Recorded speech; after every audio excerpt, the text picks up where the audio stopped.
Welcome all of you to the second lecture of this electrical installation industrial, जिसमें एक numerical हम discuss करने जा रहे हैं। दैट न्यूमेरिकल एक वर्कशॉप का है बेसिकली, ठीक है, जहाँ पर एक 5 HP की मोटर 3 फेज सप्लाई से 3 फेज 50 हर्ट्ज सप्लाई से गवर्न की जा रही है। उसका लेआउट यहाँ पे तैयार है और इस वर्कशॉप के प्लान को डिस्कस करना है कि इसकी कॉस्टिंग कैसे आएगी या कितना इसमें क्या क्या मटेरियल इसमें इन्वॉल्व किए जाएंगे। सो बेसिकली ये 30 बाई 15 का जो वर्कशॉप है, इसमें ये आपका दिखा हुआ है मेन बोर्ड। उसके बाद this MS is motor switch and starter, ठीक है। उसके बाद this is your motor foundation, जहाँ पे आपकी मोटर इंस्टॉल्ड होगी। 3 मीटर आपकी इस वॉल से उसकी डिस्टेंस दी गई है। एंड इसका आपको single line diagram, wiring diagram, then size of wire, size of conduit, rating of fuse decide करनी है, ठीक है। So let start our numerical with first single line diagram, या सिंगल लाइन डायग्राम और वायरिंग डायग्राम दोनों एक साथ discuss कर लेते हैं। उसके बाद हम एक एक करके सारे पॉइंट को डिस्कस करेंगे। This is basically a single line diagram of this motor. 15 HP की हमारी मोटर थी, तो हमने यहाँ पे स्टार डेल्टा स्टार्टर यूज किया हुआ था। सप्लाई मेन स्विच से आई, मेन स्विच के बाद मोटर फ्यूज यूनिट के पास सप्लाई गई, then we have starter connected over here. Starter के बाद आपकी मोटर है। सिंपल एक सिंगल लाइन डायग्राम है। वायरिंग डायग्राम अगर आप इसका डिस्कस करें, वायरिंग डायग्राम भी अगर हम बनाएं, तो वायरिंग डायग्राम कुछ इस टाइप से होगा। सो वायरिंग डायग्राम आपका कुछ इस टाइप से बनेगा, ठीक है। एंड सिंगल लाइन डायग्राम कुछ इस टाइप से बनेगा। सिंगल लाइन डायग्राम में देखिए क्लियरली मेंशन है कि सप्लाई से main switch, motor fuse, starter then motor. Same as आपके वायरिंग डायग्राम में आपके 3 phase 4 wire means 3 phase and 1 neutral from meter से आपने आया। एक 60 एम्पियर 50 वोल्ट ICTP स्विच के थ्रू आपने इसको निकाला। फिर अगेन आप फ्यूज सर्किट पे गए, मोटर के स्विचिंग सर्किट पे, वहाँ भी आपने एक 60 एम्पियर 500 वोल्ट ICTP स्विच लगाया है। That ICTP switch means iron clad triple pole switch. Then वहाँ से आप 4 बार लेके गए अपने स्टार्टर में। Starter basically star delta starter है। And since we all know कि आपके मोटर पे 6 टर्मिनल आपके होते हैं, एंड इन टर्मिनल को समहाउ भी स्टार और डेल्टा में कन्वर्ट करते हैं। तो टोटल 6 टर्मिनल आपके यहाँ स्टार डेल्टा स्टार्टर पे आए, और स्टार डेल्टा स्टार्टर से एक न्यूट्रल और 6 टर्मिनल आपके गए मोटर पे। 15 HP की मोटर है। तो ये आपका वायरिंग डायग्राम है। This is your single line and this is your wiring diagram. Now अब जब आप स्टार्ट करेंगे तो सबसे पहला आपका पॉइंट है कि साइज ऑफ वायर आप क्या रखेंगे। सो साइज ऑफ वायर के लिए अगर आप मान लीजिए कि मोटर की इफिशिएंसी आपकी 85% है और पावर फैक्टर 0.8 है, तो यहाँ से कैलकुलेट करेंगे कि आपकी लोड करंट की वैल्यू कितनी आ रही है। So that load current is 15 HP motor 735.5 upon this √3 415 गुड़े दिस 0.85 एंड दिस 0.8। तो यहाँ से आपकी करंट की वैल्यू जो आ जाएगी दैट इज योर 23.1 एम्पियर की करंट। ये करंट आपकी मोटर की फुल लोड करंट वैल्यू है। तो केबल की करंट कैपेसिटी कैलकुलेट करने के लिए आप 1.5 से इसको मल्टीप्लाई करेंगे। So this 1.5 into 23.1 will be 34.6। 34.6 current आपकी आई, जिससे आप केबल की करंट कैरिंग कैपेसिटी आप डिफाइन करेंगे, ठीक है। तो इसके लिए हमने यहाँ पर 7/1.70 mm का एल्युमिनियम वायर हम यहाँ पे सेलेक्ट करेंगे, ठीक है, जो आपकी इस करंट कैरिंग कैपेसिटी को बियर करेगा। Second one is your size of conduit क्या होगा।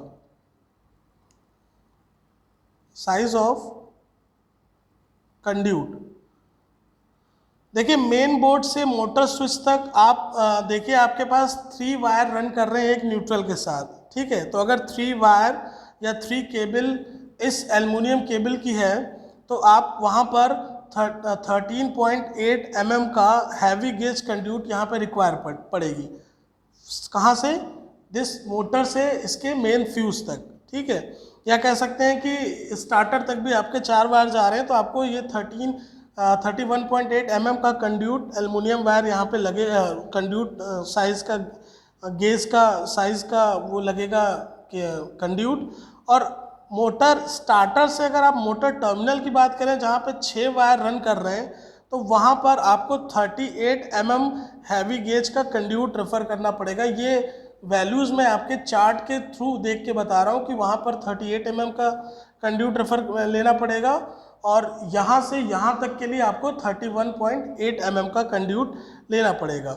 रेटिंग ऑफ स्विच अगर हम डिसाइड करें, so rating of switch is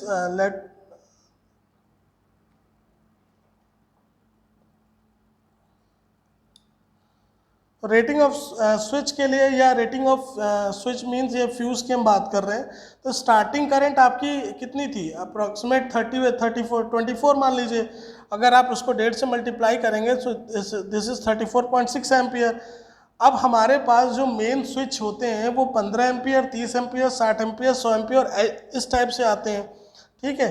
तो आप यहाँ पर इसी वजह से मैंने यहाँ 60 एम्पियर का स्विच लिया हुआ है, क्योंकि हमारे पास जो रेटिंग होती है वो 15, 30, 60 एंड 100 एंड सो ऑन ऐसे होते हैं।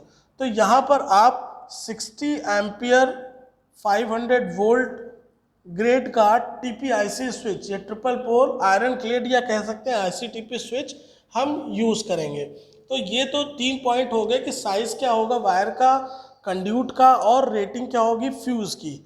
ना लेंथ क्या होगी कंड्यूट रिक्वायर्ड, कंड्यूट मटेरियल की।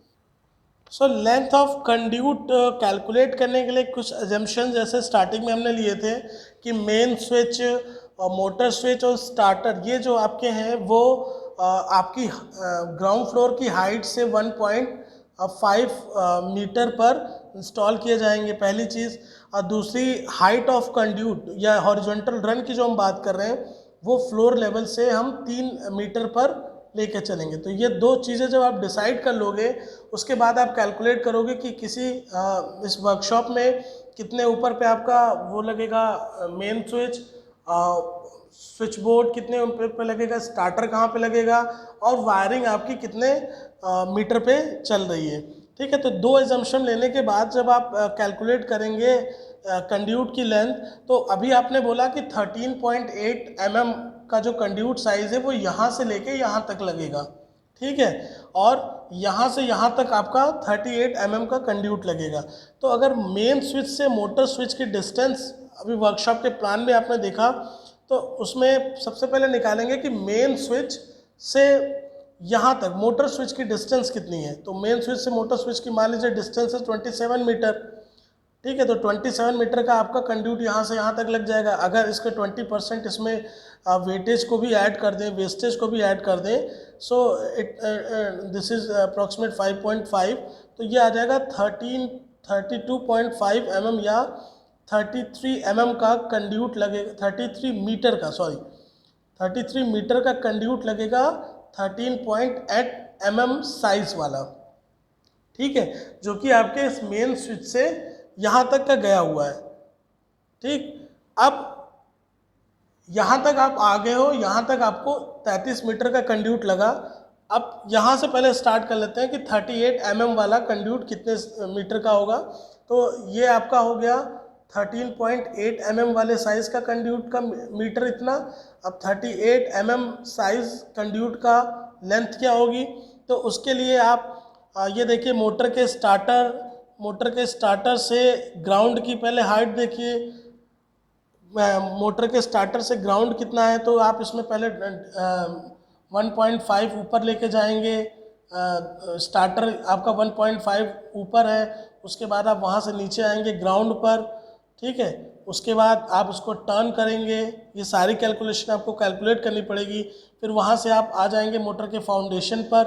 मोटर के फाउंडेशन भी आपका थोड़ा साइज़ में अबव रखा हुआ है, ठीक है। तो ये हाइट, वर्टिकल, हॉरिजॉन्टल और देन वर्टिकल, ये सारे रन आपको कैलकुलेट करने पड़ेंगे, ये सारे रन आपको चेक करने पड़ेंगे। सो मान लेते हैं ये सारे रन आपके अप्रॉक्सीमेट 5 मीटर के हैं, तो 5 मीटर की लेंथ का 38 mm साइज़ का आपको कंड्यूट चाहिए होगा, ठीक है। अब अगेन ये आपने मैंने बोला कि मोटर के जो टर्मिनल कनेक्शंस हैं वो फ्लेक्सिबल कंड्यूट से किए जाते हैं या फ्लेक्सिबल हाइट से फ्लेक्सिबल उस कनेक्शन से किए जाने चाहिए। तो मान लीजिए कि यहाँ पर जो आपका कनेक्शन कर रहे हैं आप, ये स्टार्टर का ये भी फ्लेक्सिबल कंड्यूट है, 4 हैं तो 13.8 का फ्लेक्सिबल कंड्यूट चाहिए होगा। लेट सपोज 1 मीटर का आपने ये ले लिया, और यहाँ भी आपको एक फ्लेक्सिबल कंड्यूट चाहिए 38 mm का, 38 mm साइज़ का कंड्यूट मान लीजिए 1 मीटर आपने ये ले लिया। तो ओवरऑल आपको अप्रॉक्सीमेट 33 मीटर ये था, 5 मीटर ये, 5 मीटर ये, ओवरऑल आपको 40 मीटर का कंड्यूट चाहिए होगा इस 30 मीटर की वर्कशॉप के इंस्टॉलेशन में, सिंगल मोटर के इंस्टॉलेशन में। ठीक है, अब जब आपकी कंड्यूट के साइज़ या कंड्यूट की लेंथ आपके पास आ गई तो आप यहाँ से अपने केबल की लेंथ को भी कैलकुलेट कर सकते हैं। सेम एज यहाँ पर आपके 3 वायर रन कर रहे हैं। सो सबसे पहले तो ये चूँकि आपका ICTP स्विच वॉल में लगा है तो वॉल से 0.3 मीटर की जो वॉल है उसको भी आप क्रॉस करेंगे। सो लेट्स सी कि नेक्स्ट पॉइंट जो आपका है वो है लेंथ ऑफ वायर रिक्वायर्ड।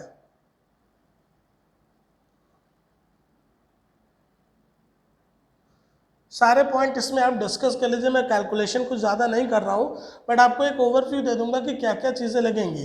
तो मीटर से मेन स्विच में आपका 3 मीटर का मान लीजिए रन है, या 3 रन है, सॉरी 3 वायर का रन हो रहा है, एक न्यूट्रल और 3 वायर का एक कंड्यूट में रन हो रहा है। तो न्यूट्रल वायर का अलग साइज़, न्यूट्रल वायर का अलग हम केबलिंग कर रहे हैं, उसकी इंस्टॉलेशन कर रहे हैं, और फेज़ की अलग कर रहे हैं। तो अगर आप सिर्फ फेज़ वायर की बात करें तो 3 वायर आपके आगे मीटर से मेन स्विच पे, ठीक है। अब ये तीनों वायर 0.3 मीटर की जो पहले वॉल आएगी उसको क्रॉस करेंगे। सो मान लीजिए 0.9 मीटर का ये लगा। अब मेन स्विच से मोटर स्विच की डिस्टेंस लेट सपोज 27 मीटर की है, तो तीनों वायर आपके इसको क्रॉस करेंगे, ठीक है। तो मान लीजिए 81 मीटर का ये लगा वायर। अगेन मोटर स्विच से मोटर स्टार्टर में फिर एक वॉल को आपको क्रॉस करना पड़ेगा, तो वहाँ से आपने फिर एक वॉल क्रॉस की, 0.9 मीटर का ये लगा, ठीक है।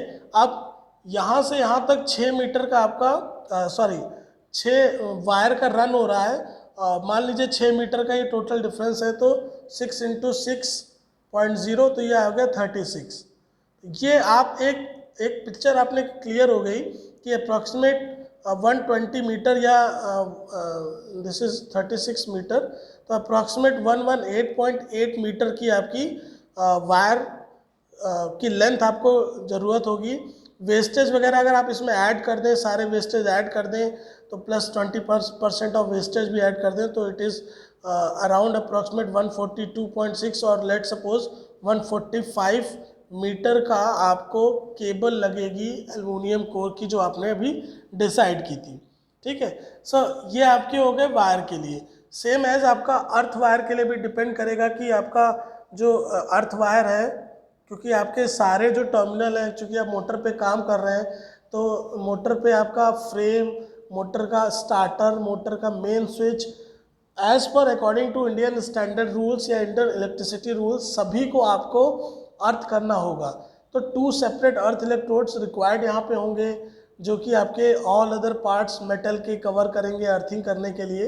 तो इनका आपको एक स्टैंडर्ड साइज़ है कि आप 60 एम्पियर की अगर आप केबल लेके जा रहे हैं, या मोटर आपकी 15 HP की है, तो 8 SWG का GI वायर आप यूज़ करेंगे 15 HP की मोटर के लिए, ठीक है। लेंथ आपकी क्या होगी, अब उसमें चूँकि मैंने बोला कि 2 इलेक्ट्रोड एक साथ वर्क करेंगे, तो मान लीजिए कि 40 मीटर टोटल ओवरऑल लेंथ लेके आप चल रहे हैं, क्योंकि 40 मीटर का हमारा कंड्यूट था, कंड्यूटी में वो वायर एक एक आ रहे हैं, और 2 आप लेके जा रहे हैं, तो 2 × 40 आपका 80 मीटर का अर्थ वायर भी रिक्वायर्ड होगा, ठीक है। आप अर्थ वायर की कैलकुलेशन नहीं भी कर सकते हैं, लेकिन करेंगे तो ज़्यादा बेटर है। नाउ इसके बाद अर्थ वायर की कैलकुलेशन के बाद लास्ट आपका जो आता है वो लेबर कॉस्ट होता है। लेबर कॉस्ट अगेन मैंने कहा कि शेड्यूल रेट पे डिपेंड करता है कि मार्केट का रेट क्या है, वहाँ का एरिया का रेट क्या है, और कनेक्शंस जो आपके लेबर हैं या इलेक्ट्रीशियंस हैं वो एक दिन में या इतने मीटर के वर्कशॉप के इंस्टॉलेशन में कितना चार्ज ले रहे हैं, कितना चार्ज उनका पड़ रहा है, या कितने दिन उनका काम चल रहा है। तो ऐसे आप लेबर की कॉस्ट निकालेंगे कि that labour cost is equal to some rate of labour per day, number of days required for electrician and helper to complete the work, और कितने आप हेल्पर और इलेक्ट्रीशियन, अभी तो एक हेल्पर और एक इलेक्ट्रीशियन की बात हो रही है, नंबर ऑफ अगर आप हेल्पर इलेक्ट्रीशियन बढ़ जाएँ तो उसके अकॉर्डिंग ये लेबर कॉस्ट भी बढ़ जाएगा। क्योंकि यहाँ पे एक मोटर है तो एक इलेक्ट्रीशियन और एक हेल्पर आपका सफिशिएंट है इसकी कॉस्टिंग कैलकुलेट करने के लिए। जब आप लेबर कॉस्ट कैलकुलेट कर लेते हैं, then next which is very important कि मटेरियल की कॉस्टिंग। नाउ मटेरियल की कॉस्टिंग के लिए आपको सभी मटेरियल जो आपने 60 एम्पियर का 500 वोल्ट ICTP स्विच लिया, 2 आपने यूज़ किए तो इनकी कॉस्टिंग आएगी, लाइक 2 आपने यूज़ किए, एक आपकी आती है लगभग 1200 की, तो ये आपकी हो जाएगी 2400 का, तो यही हो गया। ठीक है, ऐसे आपके हैवी गेज कंड्यूट आपने 38 mm का आपको चाहिए था, 31 mm का चाहिए था, सबकी अलग अलग हाइट के, सबकी अलग अलग लेंथ के अकॉर्डिंग आप यहाँ पे कैलकुलेशन करेंगे। फ्लेक्सिबल कंड्यूट कितना लेंगे, फ्रेम के लिए आप कंड्यूट कितना लेंगे, फिर कंड्यूट की सपोर्टिंग के लिए कंड्यूट बेंड की रिक्वायरमेंट होगी, कंड्यूट सैडल की रिक्वायरमेंट होगी, कपलर की रिक्वायरमेंट होगी। प्रीवियस वाले सेक्शन में मैंने बताया था कि कपलर और कंड्यूट, ये सैडल जो होते हैं, उनके बीच में डिस्टेंस कितना होना चाहिए। टोटल डिस्टेंस से आप ये माइनस या ये डिवाइड कर करके आप कैलकुलेट कर सकते हैं कि कितने number of saddle, conduit, coupler, lock nut, या कह सकते हैं कि बेंड्स, इनकी आपको ज़रूरत पड़ेगी। बुशिंग्स की ज़रूरत पड़ेगी आपको, आयरन स्क्रू की ज़रूरत पड़ेगी, लक्स की ज़रूरत पड़ेगी, क्योंकि हर जगह आपके मोटर टर्मिनल्स के कनेक्शंस हैं। तो सारे मटेरियल की कॉस्टिंग करने के बाद फाइनल आप आ जाओगे कि टोटल आपके इस इंस्टॉलेशन की क्या कॉस्ट आएगी। ठीक है, ये सारे मटेरियल की कॉस्टिंग करने के बाद आप इस टोटल रिजल्ट पे पहुंचेंगे। देन अगेन लास्ट में हम समराइज जब करते हैं चीज़ों को, तो कंटिजेनियस कॉस्ट को भी उसमें 10% ऐड कर देते हैं। तो 10% कंटिजेनियस कॉस्ट ऐड करने के बाद आपका इस पूरे single phase 3 face 15 HP motor के इंस्टॉलेशन का फाइनल कॉस्ट आपका यहाँ पर आएगा। सो इस बेसिकली न्यूमेरिकल में मैंने पूरी कोई कैलकुलेशन नहीं की है, कैलकुलेशन में आपने एक मैंने रिव्यू दे दिया है। आप इस पूरे लेंथ को कैलकुलेट करके, वायर को कैलकुलेट करके, आप मटेरियल की कॉस्टिंग करके, लेबर कॉस्टिंग करके आप इस पूरे इंस्टॉलेशन की कॉस्टिंग कर सकते हैं। So this is basically industrial installation में जिसमें आपने एक सिंगल मोटर की बात की। ना आप ऐसे मल्टीपल मोटर की बात कर सकते हैं कि मान लीजिए इसी वर्कशॉप में जहाँ पे आप 30 मीटर की वर्कशॉप थी, तो मान लीजिए इस 30 मीटर की वर्कशॉप में आपके पास कई सारी मोटर कनेक्टेड है, 1 2 3 4। ठीक है, तो सारी मोटर्स के लिए सारे स्टार्टर होंगे, सारे फ्यूज़ होंगे, सबकी सप्लाई होगी, सब फाउंडेशन पे कनेक्टेड हैं। ठीक है, तो ऐसे सबकी आपकी कॉस्टिंग आप कर सकते हो ईजिली। एक का आपने निकाल लिया, सबकी हाइट आपको पता है, सबकी डिस्टेंस पता है, तो आप उसकी कैलकुलेशन कर सकते हो। अब अगर डिफरेंट टाइप के मोटर्स हैं, डिफरेंट करंट कैपेसिटी के मोटर हैं, तो उनकी डिफरेंट रेटेड वैल्यूज़ आएंगी। मान लीजिए इसकी कुछ और आएगी, इसकी कुछ और एंड इसकी कुछ और।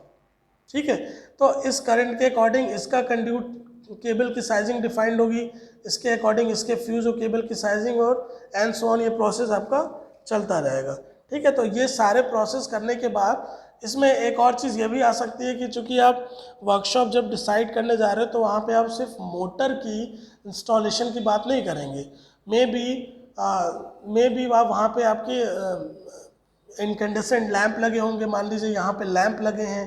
ठीक है, यहाँ पे भी लैंप लगे, यहाँ पे भी लैंप लगे हैं, या फ़ैन बीच बीच में फ़ैन भी लगे होंगे। ठीक है, तो इसकी जैसे आपने डोमेस्टिक इंस्टॉलेशन में इसकी कैलकुलेशन की थी, इसकी भी कैलकुलेशन ऐड हो जाएगी और इस मोटर की भी कैलकुलेशन ऐड हो जाएगी if the examiner is interested कि टोटल वर्कशॉप में इलेक्ट्रिकल इंस्टॉलेशन को आप बताइए। अगर वो सिर्फ मोटर इंस्टॉलेशन में बात हो रही है तो मोटर इंस्टॉलेशन आप कैलकुलेट करके बता सकते हैं, लेकिन अगर वो सारे आउटलेट्स की या सारे इंस्टॉलेशन की बात कर रहा है तो आप उसमें बल्ब को भी कंसिडर करोगे, फ़ैन को भी कंसिडर करोगे, अपने स्विचेस को भी कंसिडर करोगे, आउटलेट्स जो 15 एम्पियर के होंगे, 5 एम्पियर के होंगे, उनको भी कंसिडर करके चलेंगे। ठीक है, so this is basically review और of electrical installation industrial point of view, और ओके, सो यहाँ पर मैं इस सेशन को वाइंड अप करता हूँ. If you have any doubt और queries, please write it down on this chat box or comment me on this channel Polytech Guru, or you can just WhatsApp me on my number. So in any means, if there will be any doubt, मैं कोशिश करूँगा कि आपके doubts को clear करूँ, आपके doubts के ऊपर अलग से फिर से एक वीडियो को डालूँ. ठीक है. So till then, thank you very much for watching this video, and please subscribe this channel Polytech Guru by Mr. Naveen Kumar. Okay, thank you guys, thank you very much.